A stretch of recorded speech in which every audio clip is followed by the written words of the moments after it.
حضرت سیدنا صدیق اکبر رضی اللہ تعالیٰ عنہ ایک بہت بڑی شخصیت کا نام ہے۔ یہ واحد شخصیت ہے جس کی صحابیت کا انکار کفر ہے، اس لیے کہ ان کے لیے لفظ صحابی قرآن پاک نے استعمال کیا۔ اذ یقول لصاحبہ لا تحزن ان اللہ معنا، جب کہا انہوں نے اپنے صحابی سے کہ غم نہ کرو، ان اللہ معنا، اللہ ہمارے ساتھ۔ تو یہ غار کا جو واقعہ ہے، اس میں لفظ صحابی قرآن پاک نے حضرت صدیق اکبر کے لیے بیان کیا۔ ان کے صحابی ہونے کا جو انکار کرے گا کافر ہو جائے گا۔ ان کے اندر بہت ساری خصلتیں تھیں، اللہ سے ڈرتے تھے، سخی بہت زیادہ تھے، ان کو اللہ تبارک و تعالیٰ نے ہمت بڑی دی ہوئی تھی، شعوری ہمت۔ کچھ لوگوں میں فیصلہ کرنے کی قوت نہیں ہوتی، لیکن قوت فیصلہ حضرت ابوبکر صدیق کو اللہ نے بہت زیادہ عطا فرمائی تھی۔ اکیلے فیصلہ کر کے ڈٹ جانے کی ان کے اندر صلاحیت ہے۔ ایک جملے میں فاضل بریلوی نے کمال کر دیا۔ اعلیٰ حضرت فرمانے لگے، دنیا میں نبی پاک صلی اللہ علیہ وسلم سے بڑا پیر کامل کوئی نہیں، اور جناب ابوبکر صدیق جیسا مرید بھی کوئی نہیں۔ یہ جو توانائی ہے، ہمارے ہاں لوگ مانتے ہیں اپنی مرضی کی چیزیں، جناب صدیق اکبر نے اس طرح مانا ہے جس طرح نبی پاک نے ماننے کا حکم دیا ہے۔ حضور نے فرمایا، جب تجھے کسی سے محبت ہوتی ہے تو وہ تجھے بہرا بھی کر دیتی ہے، گونگا بھی کر دیتی ہے، اندھا بھی کر دیتی ہے۔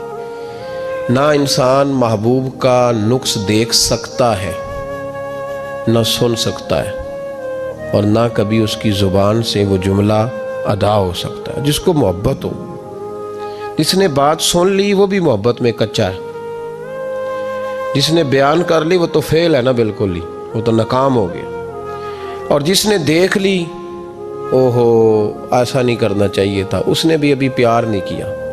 یہ وہ الفاظ ہیں حدیث کے جو خود رسول پاک نے بیان فرمائے۔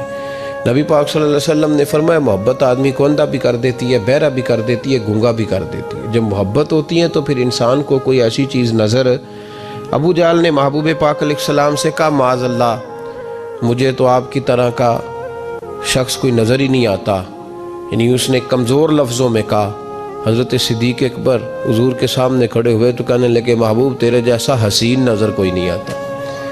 اب اس کے پاس چونکہ بغض تھا تو اپنے لفظوں میں بات کر رہا تھا، اس کی جو دل کی بات تھی وہ الفاظ بن کے آ چکی تھی۔ حضرت صدیق اکبر کے دل میں محبت تھی تو وہ اپنے لفظوں میں بات کر رہے، اپنے جملوں میں اس کا اظہار کر رہے۔ یاد رکھیے گا، انہوں نے اس طرح محبت کی جس طرح محبت کرنے کا حق ہوتا، یعنی ہر چیز ہی، مال بھی دے دیا، اولاد بھی دے دی، سارے بچے نبی پاک کی غلامی پہ لگا دیے، غلام بھی سارے حضور کے پیچھے لگا دیے، بس نبی پاک کی ڈیوٹی کرنی ہے۔ ہزاروں دینار کا نقصان اٹھایا، لیکن نبی پاک صلی اللہ علیہ وسلم کی غلامی پر ہر چیز کو ترجیح دی۔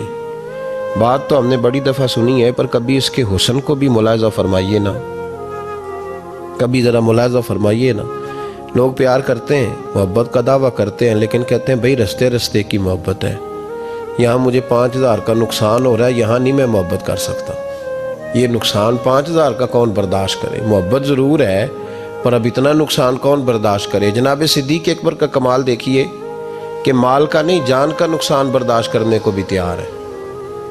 کچھ لوگ ایسے ہوتے ہیں، کہتے ہیں آگے خطرہ ہے تو ہمیں نہیں جانا چاہیے۔ غار ثور میں جب نبی پاک صلی اللہ علیہ وسلم کو لے کے پہنچے نا حضرت صدیق اکبر، 5413 فٹ اونچی غار ہے۔ جب حضور ذرا سا چلے تو قدموں کو تکلیف ہوئی تو عرض کرنے لگے، حضور آپ میرے کندھوں پہ بیٹھ جائیں، پباں پار قدم نہیں لاؤندا تے سور پہاڑ تے چڑھیا جاندا، او پیا جاندا دے یار نبی دا، اے اصلی دلدار نبی دا۔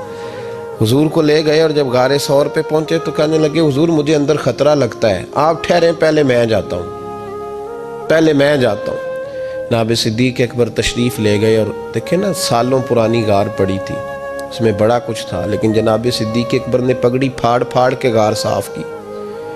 پھر جہاں سوراخ تھے نا، خطرہ تھا کہ کوئی سانپ بچھو نہ نکل آئے، وہاں چھوٹے چھوٹے ٹکڑے رکھ کے غار کو بند کیا۔ جب مکمل تسلی کر لی تو کہا، حضور اب آپ تشریف لے آئیے۔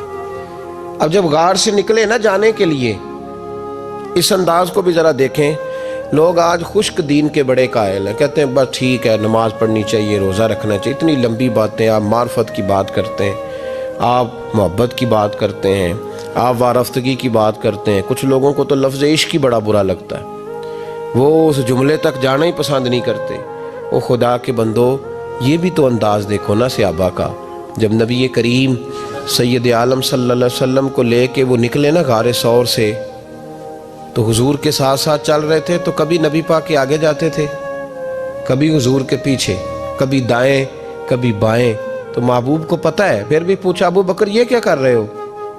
تو عرض کرنے لگے حضور مجھے شک ہے کہ کافر طاق میں چاہتا ہوں اگر آگے سے تیر آئے تو وہ بھی میرے سینے پہ لگ جائے، پھر مجھے خیال آتا ہے ہو سکتا ہے پیچھے سے آ جائے تو پیچھے ہٹتا ہوں کہ اگر پیچھے سے کوئی نیزہ آئے تو وہ بھی مجھے ہی لگ جائے، کوئی دائیں سے آئے تو وہ بھی مجھے ہی لگ جائے، کوئی بائیں سے آئے تو مجھے لگ جائے۔ طبیعت نہیں چاہتی کہ آپ کو ذرا سی بھی تکلیف پہنچے۔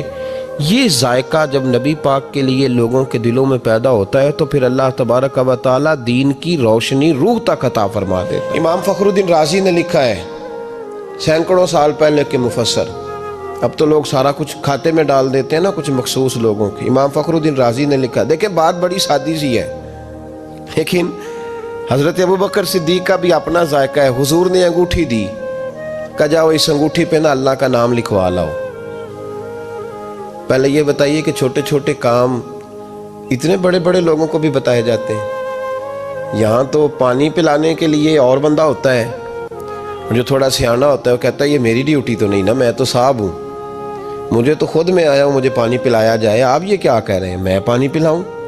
حضرت ابوبکر صدیق رضی اللہ تعالیٰ عنہ کو نبی پاک کام بتاتے تھے، اپنے ذاتی چھوٹے کام جو کوئی بچہ بھی کر کے آ سکتا ہے، لیکن یہ بھی میرے محبوب کی محبت ہے۔ فرمایا جو میری ذات کے تعلق سے کام ہوگا وہ میرا ابو بکر ہی کر کے آئے گا۔ جناب صدیق اکبر کو انگوٹھی دی، فرمایا جاؤ اس پہ اللہ کا نام لکھوا لاؤ۔ امام فخر الدین رازی نے لکھا ہے جناب صدیق اکبر گئے، کہتے ہیں میں نے لکھنے والے سے کہا کہ اللہ کا نام لکھ دو، پھر میری طبیعت نے گوارا نہ کیا کہ صرف اللہ کا لکھاؤں، میں نے کہا یار اس طرح کرو ساتھ میرے مصطفیٰ کا بھی لکھ دو۔ حضور کا حکم کیا ہے؟ تو حضرت ابوبکر کیا کہتے ہیں؟ یہاں لوگوں کو بڑا شکوہ ہے، کہتے ہیں آپ جناب بڑھا کے حضور کی شانے بے اتنی بات کہو جتنی ہے، حد میں رکھو۔ اور میں نے کہا بیوقوف تو حضور کی حد بتا دینا، ہم وہیں تک رہ جائیں گے۔ بالغ العلا بے کمال ہی کشف الدجا بے جمال حسنت جمیع خصال صلو علیہ وآلہ، تو حد بتا ہم حد تک رہیں گے۔ نبی پاک صلی اللہ علیہ وسلم نے کہا میرا نام لکھو، اللہ کا نام لکھواؤ۔ جناب صدیق اکبر نے ساتھ حضور کا بھی لکھوا لیا۔ واپس لائے نا، حضور کو انگوٹھی دی تو اس پہ لکھا تھا اللہ، محمد اور ابو بکر۔ تو حضور نے فرمایا ابو بکر یہ تو نے کیا کیا ہے؟ میں نے کہا تھا اللہ کا لکھوا لا، تو میرا بھی لکھوا لایا اپنا بھی۔ جناب صدیق اکبر چونک گئے۔ امام فخر الدین رازی نے لکھا چونکے، عرض کرنے لگے یا رسول اللہ میں نے آپ کا نام تو لکھوایا ہے، میری طبیعت گوارا نہیں کرتی تھی کہ اللہ کا ہو اور آپ کا نہ ہو، خدا کا ذکر کرے ذکر مصطفیٰ نہ کرے، ہمارے منہ میں ہو ایسی زبان خدا نہ کرے۔ کہا حضور اللہ کا نام تو آپ نے کہا تھا اور میں نے ساتھ گوارا نہیں کیا کہ آپ کا نہ ہو، تو میں نے لکھوا لیا ہے، باقی اپنا میں نے نہیں لکھوایا حضور، واللہ میں نے نہیں لکھوایا۔ محبوب ابھی بات سو نہیں رہے تھے کہ جبریل امین حاضر ہو گئے، عرض کرنے لگے یا رسول اللہ رب فرماتا ہے ابو بکر گوارا نہیں کرتا کہ میرے نام سے آپ کا نام جدا ہو، تو رب گوارا نہیں کرتا کہ آپ کے نام سے ابو بکر کا نام جدا ہو، لہذا ابو بکر نے آپ کا لکھوایا ہے اور ابو بکر کا رب کریم نے لکھوا دیا ہے۔ تو بھائی محبت جب یہ روپ اختیار کرتی ہے تو اعلیٰ حضرت پھر بول اٹھتے ہیں، فرماتے ہیں اگر مصطفیٰ جیسا پیر کوئی نہیں تو پھر ابو بکر جیسا مرید بھی کوئی نہیں۔ حضرت ابو بکر صدیق سے کسی نے پوچھا آپ کی پسند کیا ہے؟ کہنے لگے ایک میری پسند یہ ہے کہ میری بیٹی مصطفیٰ کے گھر میں جائے اور حضور کی نوکری کرتی رہے، اور یا ابو بکر دوسری، فرمایا دوسری پسند یہ ہے کہ رب مجھے مال دیتا رہے اور میں محبوب کے قدموں پہ قربان کرتا رہوں۔ تو تیسری، فرمایا تیسری پسند یہ ہے کہ النظر الی وجہ رسول اللہ، حضور بیٹھے رہیں اور میں حضور کے چہرے کا دیدار کرتا رہوں، یہ میری پسند۔ انہوں نے اپنی زندگی ڈھال لی تھی نبی پاک کی غلامی، ڈھال لیا تھا اپنے آپ، اس لیے مطمع نظر ہی ایک تھا، زاویہ نگاہ ہی ایک تھا، سوچ ایک کی طرف رہتی تھی، دائیں بائیں جاتی نہیں۔ میرے بھائی، جب محبت خالص کرنی ہے تو میرے اسا فرمایا کرتے تھے کسی نے حضور کا عشق سیکھنا ہے تو جناب صدیق اکبر سے سیکھے، ان سے سیکھو حضور سے محبت کس طرح کرنی، انہوں نے غلامی کس طرح کا انداز۔ ایک دن بیٹھے بیٹھے نا ایسے مسجد میں بیٹھے ہوئے تھے تو اچانک اٹھے، ہوش مند آدمی تھے، دانا آدمی تھے، بڑی ڈیوٹی کرنے اٹھے تو جو ملک شام کی طرف رستہ جاتا تھا نا مدینے کا، اس رستے جانے لگے۔ امیر المومنین حضرت ابو بکر صدیق جاتے جا رہے ہیں، تھوڑی دیر گزری تو کچھ صحابہ نے کہا حضور آپ کدھر جا رہے ہیں؟ ہم بھی پیچھے پیچھے، کدھر جانا ہے؟ تو پلٹے تو رو پڑے، کہنے لگے ایک دفعہ نبی پاک صلی اللہ علیہ وسلم کئی دن کے بعد نظر نہیں آئے تھے، پھر حضور ادھر سے تشریف لائے تو میرے دل میں خیال آیا شاید آج بھی حضور ادھر سے آ جائیں، تو میں چلا سب روگاں اندر روگ محمد جس کا نام وچھوڑا۔ کہا میں جب بہت علیل ہوئے نا حضرت صدیق اکبر تو جناب عمر فاروق رضی اللہ تعالیٰ انہوں نے ایک طبیب بلایا ملک شام سے، کہا اسے دیکھو تو صحیح، روز بروز کمزور ہوتے جا رہے ہیں۔ تو طبیب دیکھ کے کہنے لگا مرض تو کوئی نہیں لیکن ان کا دل بے چین ہے، ان کی روح پریشان ہے، یہ کسی سے بچھڑے ہوئے لگتے ہیں۔ تو حضرت عمر کہنے لگے صدیق کیا بات ہے یار، کس سے بچھڑے ہو؟ تو جناب ابو بکر نے آنکھ کھول کے دیکھا، فرمایا تجھے تو جیسے پتہ ہی نہیں، تمہیں تو جیسے خبر ہی نہیں۔ تو حضرت عمر بھی رو پڑے، بھائی محبت کی تو ٹوٹ کے نبی پاک صلی اللہ علیہ وسلم کے ساتھ ان کی وفاؤں کا رشتہ رہا تو پھر حد درجے کا رہا، ہر چیز قربان کی۔ یہ جو لوگ سوچ سمجھ کے چلتے ہیں نا وہ بیچارے اپنے ذائقے کھو بیٹھتے ہیں سارے۔ حضرت صدیق اکبر رضی اللہ تعالیٰ عنہ کی زندگی بتاتی ہے کہ حضور کی غلامی کرو تو کھل کے کرو، ڈٹ کے کرو، پھر جو بچا بچا کے رکھتے ہیں ان کے پاس کچھ بھی نہیں رہتا۔ خود محبوب پاک صلی اللہ علیہ وسلم نے فرمایا حضرت اسماء بنت ابی بکر صدیق سے، فرمایا رب کے رستے میں جب دے تو گن گن کے نہ دیا کر، ورنہ وہ بھی تجھے گن گن کے ہی دے گا، اور کوئی چیز بچا کے نہ رکھ، اس کے رستے میں بے حساب دے، وہ بھی تجھے بے حساب ہی عطا فرمائے گا۔ ہم محبت میں بھی کنجوسی کرتے ہیں سوچ سمجھ کے تھوڑی سی، تو وہ کس طرح کی محبت ہے جس میں بندہ سوچ رہا ہے، غور کر رہا ہے، ارادہ کر رہا ہے، تیاری کر رہا ہے، دیکھ رہا ہے، پرکھ رہا ہے، وہ کیسے آگے بڑھے گا؟ غلامی تو غلامی ہوتی ہے، غلاموں کی سوچیں اپنی نہیں ہوتی، سوچیں بھی غلام ہوتی ہیں۔ غلام جو ہوتے ہیں وہ اپنے محبوب کی رضا کی طرف توجہ رکھتے ہیں، دائیں بائیں لوٹ کر پلٹ کر ان کا مزاج نہیں ہوتا۔ حضرت ابو بکر صدیق رضی اللہ تعالیٰ عنہ نے محبوب پاک سید عالم صلی اللہ علیہ وسلم کی غلامی کی، ہر لحاظ سے کی، ہر وقت کی، ہر طریقے سے کی۔ امت مسلمہ اگر غلامی کا طریقہ سیکھے گی تو جناب صدیق اکبر سے سیکھے گی۔ حضرت صدیق اکبر بتلائیں گے کہ محبوب کریم سید عالم صلی اللہ علیہ وسلم کی غلامی کس طرح کرنی ہے۔ جب رات تھی نا بدر کی تو کافروں کا سب سے بڑا نشانہ یہ تھا کسی طرح حضور کو شہید کیا جائے۔ وہ پورا فوکس کیے ہوئے تھے کہ نبی پاک صلی اللہ علیہ وسلم کو شہید کرنا، پوری توجہ تھی۔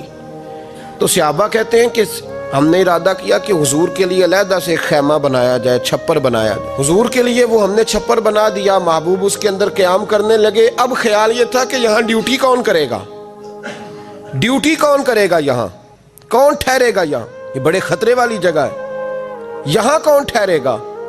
فرماتے ہیں جب گفتگو ہونے لگی تو جناب صدیق اکبر فٹافٹ بولے، کہنے لگے تمہیں ضرورت کیا ہے انتخاب کرنے کی، میں جو ہوں، جب تک میں موجود ہوں کسی کافر کی جرت ہی نہیں مصطفیٰ کے خیمے کی طرف بھی دیکھ سکے، طاقت ہی نہیں۔ وہ آگے بڑھ کے ان جگہوں کا انتخاب کرتے، اس طرف ان کی توجہ رہتی۔